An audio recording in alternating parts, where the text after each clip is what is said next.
Accident డైరెక్ట్గా నీ వల్లే జరిగిందని యాక్షన్ తీసుకోక తప్పట్లేదు. నేను ఈ ఎంక్వైరీ కమిటీలో రామారావుకి 6 months సస్పెన్షన్ ప్రపోజ్ చేస్తున్నాను. ఏమంటారు ఎస్పీ గారు? Sir, if you don't mind, I have humble submission. 6 months suspension అంటే కొంచెం ఎక్కువని నా ఫీలింగ్. అది అతని ప్రమేయం లేకుండా జరిగిన ఒక accident. Moreover, he helped the people also. So, I propose 3 months of suspension and I request you to consider that. I'm okay with this. Yeah, thank you, sir. Better be safe than sorry next time, Mr. Ramarao. Thank you, sir.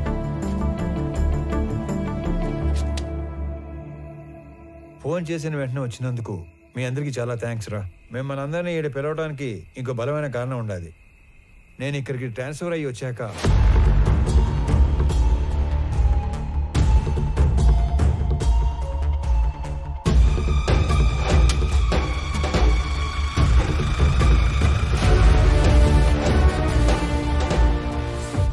ఆయన కాలంలో ఆ పెద్ద వర్మ మా member. ఈడసలు మా మెంబరే కాదు.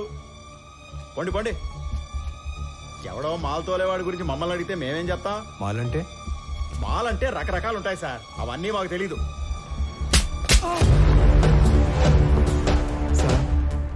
మాలంటే ఎర్రచందనం sir. Miss అయిన 20 మందికి ఆ మాల్కి ఏదో సంబంధం ఉందని అక్కడే తెలిసింది.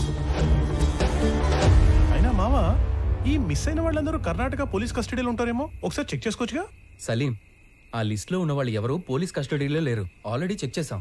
అందుకే నేను దీని రూట్స్ లోకి వెళ్ళాను. నేను మొదటిసారి తిరుపతికి వెళ్ళినప్పుడు శేషాచలం ఫారెస్ట్ తో పాటు చాలా చోట్ల తిరిగి స్మగ్లింగ్ గురించి డీటెయిల్డ్ గా తెలుసుకున్నాను.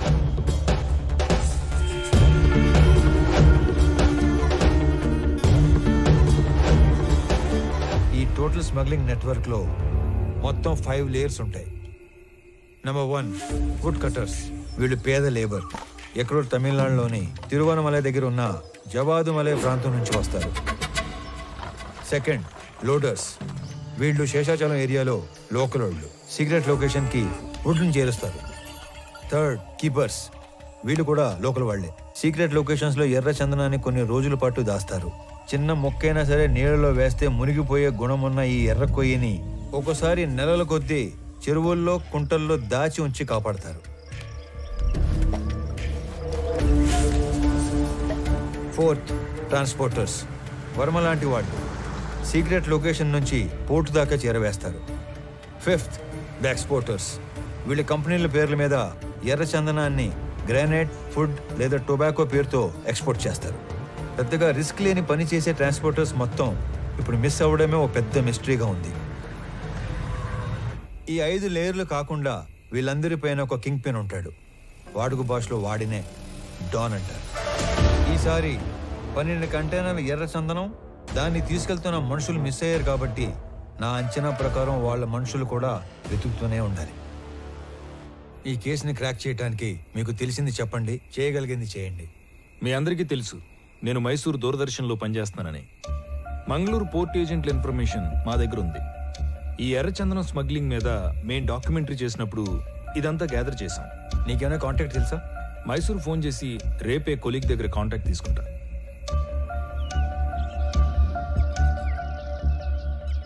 నేను నీకు రాత్రి చెప్పినట్టుగానే మా ఆఫీస్లో కొలీగ్కి ఫోన్ చేసి కాంటాక్ట్ తీసుకున్నాను. నువ్వు అనుమానించినట్టే పోర్ట్ ఏజెంట్ ఒకడు మిస్ అయిన మాల్ కోసం తిరుగుతున్నాడంట. నువ్వు వెళ్ళి కలవచ్చు. సరే మరి నేను వస్తా. అలాగే.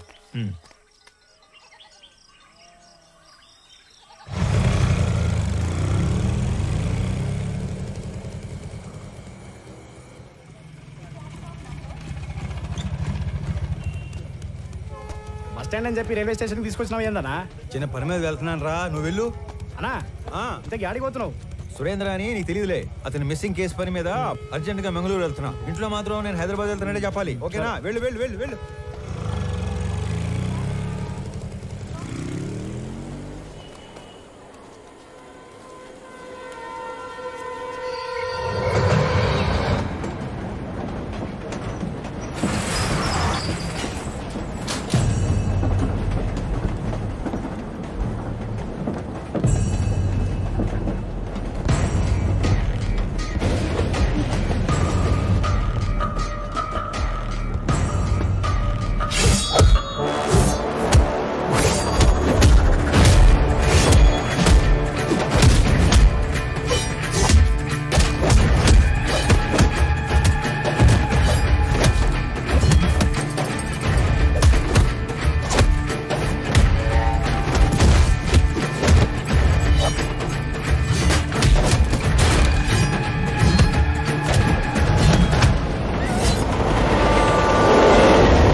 అనంత్ నువ్వేంట్రా?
బిడ్డ చురుగ్గా ఉండే కుర్రోడు.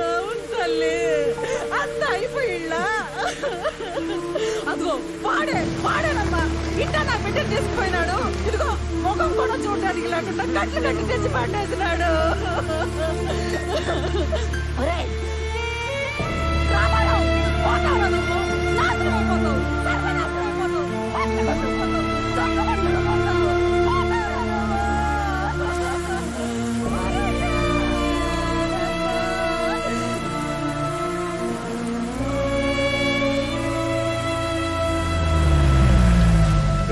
బస్సులో హైదరాబాద్ పోవాల్సిన ఓడివి ట్రైన్ లో మంగళూరు ఎందుకు పోతాండావురా? మీ పిన్ని శాపనార్థాలు మన కుటుంబానికి తగిలేట్టు ఉండాయిరా. ఈ గందరగోళంలో నా గుండె ఆగిపోయేట్టు ఉందిరా. నిజం చెప్పరు. నేను చెప్పింది నిజమేనా? నిజం కాదు, అన్ని ఉత్త కోతలే. ఇదిగో పెద్దాయనా, మీ వాడు ఏం చెప్పాడు? ఆ బాడీ ట్రైన్ లో నుంచి జారి పడిందన్నా. అస్సలు కాదు, రన్నింగ్ ట్రైన్ లో నుంచి ఎవడో బలవంతంగా తోస్తే ఆ బాడీ బయటపడి తుక్కు అయ్యింది. హే రామారావు, బల్లె దొరికావరా సామె. ఈసారి ఉళ్ళ నువ్వు తప్పించుకోవటం నన్ను తిక్కమక్క పెట్టంత తేలిక కాదు. ఉడుం పట్టు పట్టేస్తా. పాపా స్టేషన్ పోతాంపా. అరే నువ్వు కదలరా సామె, నేను ఎంక్వైరీ చేయాలి. రామారావు, ఇది నువ్వు ఇన్వాల్వ్ అయ్యే టైం కాదు. ఇప్పుడు మా ఇంట్లో ఎమోషన్స్ కంట్రోల్లో లేవు. అనవసరంగా నన్ను ఇరకాటంలో పెట్టాల్సిన అవసరం లేదు నీకు. ఉందిగా, అవసరం ఉంది.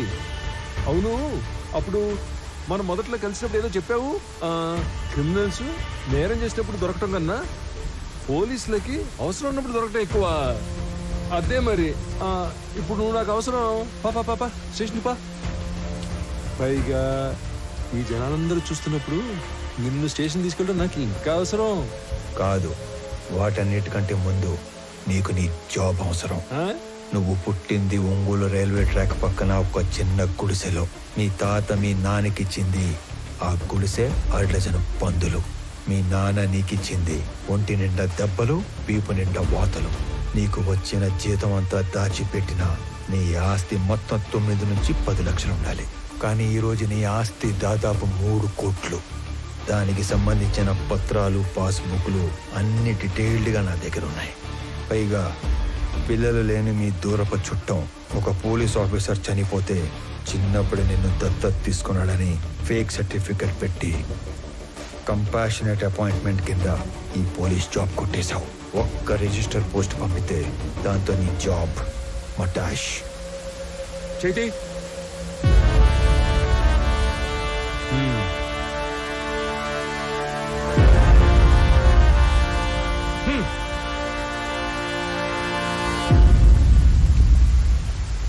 ఏందిరా, ఆ పోలీసు ఎంత బలంగా వచ్చినాడో అంతే భయంతో పోయినాడు. ఏం చెప్పి భయపెట్టినావురా? అసలు ఏం చేస్తున్నావు నువ్వు? అనంత వాళ్ళు ఈ మధ్య ఆస్తులు ఏమైనా కొన్నారా?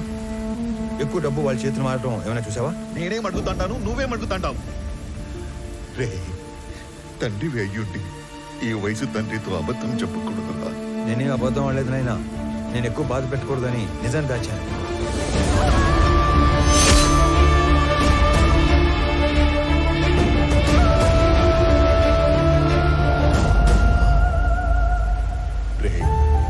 నీకు ఇంత కట్టుకథ అల్లాల్సిన అవసరం ఏమీ లేదు. నా కళ్ళ ముందే పెరిగిన అనంతు అడ్డంటోడు కాదు. ఈ రెండింటిలో ఏదో ఒకటి అబద్ధం. కానీ నమ్మటానికి మనసు ఒప్పుకోవడం లేదురా. పరాయ వాళ్ళు తప్పు చేస్తే ఒప్పుకోవటం, మన వాళ్ళు తప్పు చేస్తే ఒప్పుకోకపోవటం హిపోక్రసీ నాయనా. నాయనా నీకు దండం పెడతాను. నాకు నీ అంత పరిజ్ఞానం లేదు, కానీ మమ్మల్ని ఏమాత్రం నెమ్మదిగా బతకనియాలని ఉన్నా ఆ మాలిని సమస్యని దయచేసి ఇక్కడితో వదిలేరా.